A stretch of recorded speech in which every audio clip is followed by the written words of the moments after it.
We all listen to music, but these days we tend to use the internet to listen, download and discover music. It's cheap and convenient, but highly effective.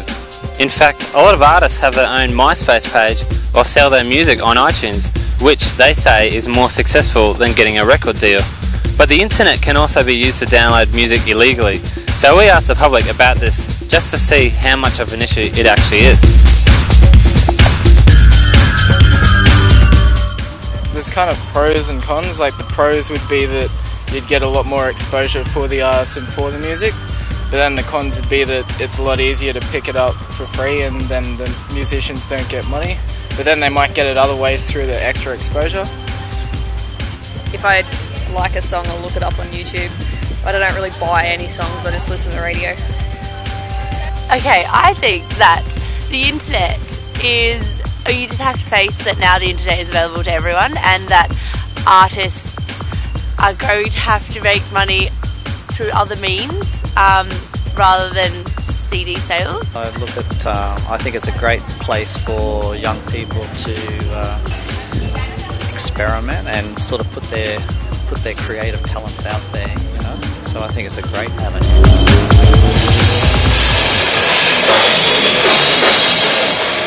There you go, I'm back here with the band. I'm Joel and this is Josiah here from Ecclesia. He plays guitar.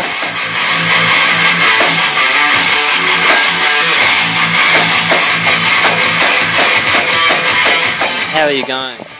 Sweet. That's great. Got a few questions for you, Josiah. Do you listen to local music? Yeah, I try to get a bit of everything that's going on. Like, there's so many new bands coming out, like probably at least 2 or 3 every couple of weeks, that it's pretty hard to like keep up to date with everything. But I try to get a listen in on what's going on and keep up to date with all the new bands, because it's more than likely that we'll end up playing with them soon, and it helps to know some of their music. Do you think word of mouth is as effective as online advertisements? I think like both have their pluses and their downfalls. Like in the Brisbane scene, word can spread really, really fast sometimes, whereas other times you won't be able to. You'll be like, oh, who's this band who've come out of nowhere and they've played like 1 million gigs and you haven't heard of them once, and then you go on their MySpace and they've got this massive following. Josiah, how has it been playing in an upcoming band? It's been pretty good. I've been a member of the band we've had like 1 million different name changes, as most people know, but I've been in the band for about 3 and a bit years now, or a little over 3 years, and like our music has progressed and changed a lot, and it's cool to see how the kids and like the teens that go to our shows have like gone with it. Like they haven't just left us at one style. Like as we've changed, they've just seemed to enjoy it more and more. I